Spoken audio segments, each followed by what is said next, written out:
Dean Cain. So he got an email from someone from from GalaxyCon. Said, in regards to Dean Cain, although I have a soft spot in my heart because he sent me an autographed postcard in the mail when I was 10 years old, GalaxyCon's values don't align with Dean. And then someone else's name was blanked out, also reached out to us quite often, but we are also going to pass on him.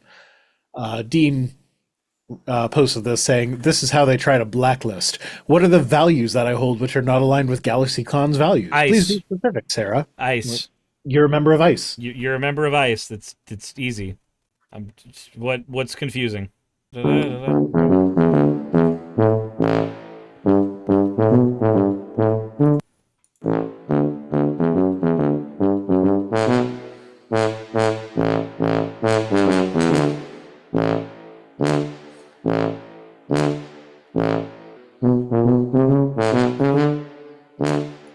Those are the values that don't align. You know what else doesn't align really well during that whole ordeal? Any of Dean Cain's bones. Any of his movements. Nope. They're not doing so hot. Nope. The tuba is a nice touch. Yes, I thought so too. So Internet Atheist posted a screenshot of someone saying, I may have a stroke. Someone said protests don't belong in a church, and it took every ounce of self-censure within me not to say, Deborah, you are literally a Protestant. A Protestant. I assume they think Luther was nailing Bed Bath & Beyond coupons to the door. And then this person who's making fun of Internet Atheist says, Martin Luther put up a series of theological treatises on the door of a church. Therefore, we can storm into a church and interrogate the pastor during the service because we suspect him of certain political actions unrelated to his church. I'm gonna go ahead and say right now, the political actions you take are not unrelated to your church work in any way, shape, or form. If your religion is actually important to you, then it should, for every single ounce of purpose, it should have a bearing on the actions you take. So the actions you take outside of the church are a reflection of the mentality you have within the church, and vice versa. So I agree 100%, but that was my second thought when I read this tweet. Okay.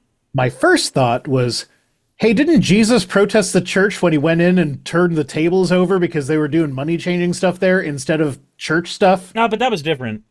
Like, he literally went in and, like, did physical violence. And he didn't just, like, this is a thing that often gets downplayed. He didn't just flip the tables over. He grabbed a whip and started whipping people. That was different. That were like the people that were running the money changers tables. He did physical violence against people who were doing church stuff wrong because of their not church activities of merchant stuff. So, like, the church is absolutely the place for this. Jesus made sure of that when he was like, I forget the exact words. It was like this house is supposed to be a house of prayer, but you have turned it into a den of thieves or whatever it was. Like, you think that wasn't a protest? Sienna says, Cyrus, I know you guys are having fun, but why are you still giving these people the shred of credibility by pretending they believe in or stand for anything? Because it's fun. Because I'm going to be honest, it is way less fun for me to just look at all of these people and go, dismiss what they're saying, none of it matters. Because while that's technically true, it doesn't solve two issues. One, it's not as interesting for me. It's not as fun. But two, it doesn't actually give any of you anything useful. Yeah, no, the whole show would just be like, but you don't agree with that yourself. Moving on. They don't agree with that either. Moving on. Yeah. And Nachi Bree says, Jesus can whip me anytime. Ooh, ooh. Like, I'm going to be honest, I've received emails from viewers of mine, and I got more of them back before I started streaming a lot, because now there's, like, an easy access way to just get my attention. You just pop into the chat and say something. But I remember getting emails where people felt like having videos that actually went into the detail about the various issues with an ideology and how it's manifesting and how it's being portrayed.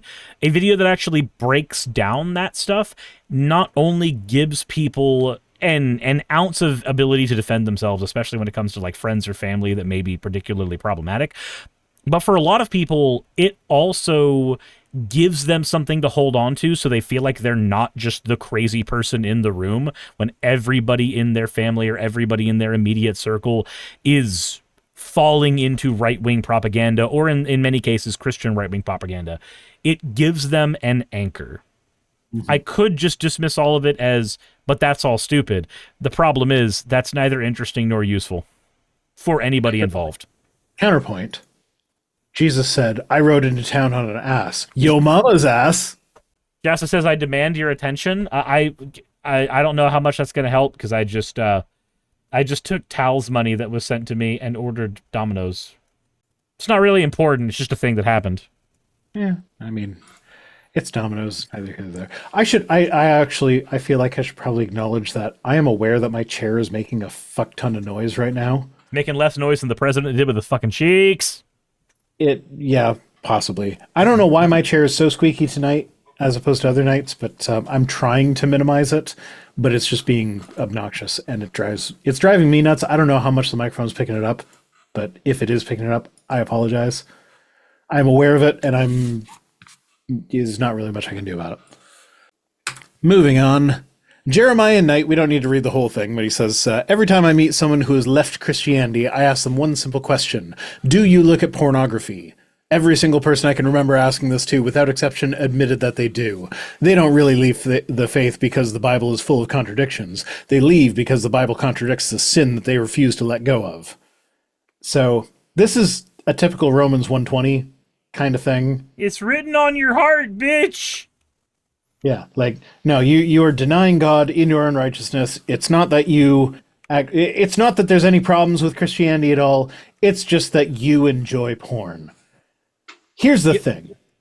My porn use did not change when I went from being Christian to atheist. Nope. I just stopped feeling guilty about it. And they will take that as an admission. They'll be like, oh, see, he stopped being a Christian so that he didn't have to feel guilty about it anymore. I'm going to raise my hand on this one, because, like, what about if you're watching porn of the person you're dating? Because that was the thing that happened with me. Saki walked in on me while I was watching porn, but it was watching porn of her, and she just kind of, like, stopped, and she's like, oh, that's actually really endearing. Why the fuck does it matter? It doesn't, but, like, if I actually believe that the Christian God was real, the thing to do is watch the porn and then say, God, forgive me afterward. And then you get to go to heaven and watch the porn. If you're an atheist, you go to hell. But, like, I have a whole video coming out on Romans. Well, it focuses mostly, like, it's about Romans 1:18 through 23, which is the passage that they use to say, like, oh, you're just denying God and your unrighteousness so that you can sin. I kind of trick people into a more intellectual discussion of the book of Romans as a whole. And, like, well, before we talk about this, let's get into the context. And so the book of Romans, specifically chapter 1, was a rhetorical trap. So Paul was writing, it's like, hey, here are these pagans. Here are some things they do. They are so bad. And they know that God exists. We can tell because they worship idols. Oddly, Christians nowadays will not focus on the worshiping idols bit. They'll be like, oh, well, porn is the idol. And it's like, no. It specifically is, like, talking about idols in, like, ancient cults and stuff, not treating things as though they are idols. Thank you for the hydrate, Rhino. Other Rhino, not me, Rhino.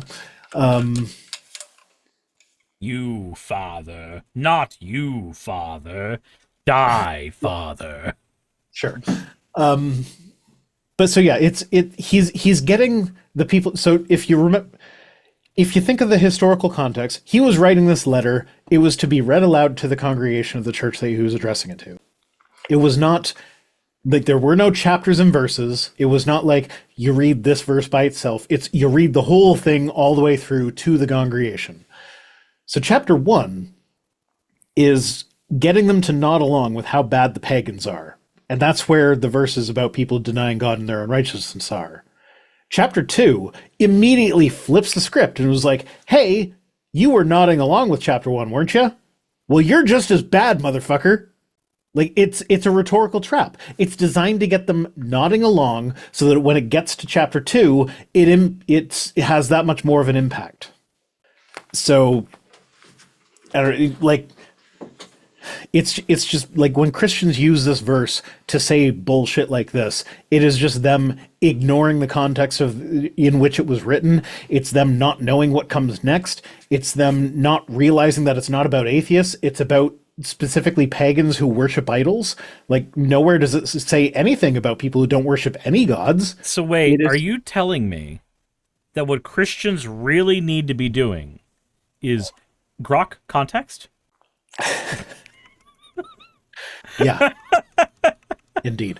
I have a video coming up on that, and I actually give you guys a little tour of my house in that video. It's not this Friday, it'll be the next one, but like, it's not a response video, it's just me. And I actually broke it up into sections, and I was like, hey, video essayists, when they do this sort of thing, they'll like have it on different sets or whatever, so I'll do that. And so it's a fun little thing. I'm in my bed for a little bit of it, because I couldn't think of anywhere else to go. But yeah, so look forward to that video. It's all about the Book of Romans, with specific focus on the verse that he's referencing here, but it goes into more of the historical context as well. Yay! That's assuming Piper gets it up on time. Apparently they're coming down with a cold again because they're not used to temperatures that are like a nice spring day in Canada. Hey, you made it to the end. I want to give an extra thanks to the patrons who allow me to do this full time. I want to thank Aaron Rail, Astral, Britzkrieg, Jemshin, Poundini, Red Joker, Victoria, Jonas, Craig, Tarika, Fireshard, Smiling GM, John, Dren Hadamada, Creeper, Sagitta, you know I'm not saying that last part, Valis of Seraph, Ottoman Angel, Rooster Rachel, and Fire Panda, who are all my $20 and up patrons.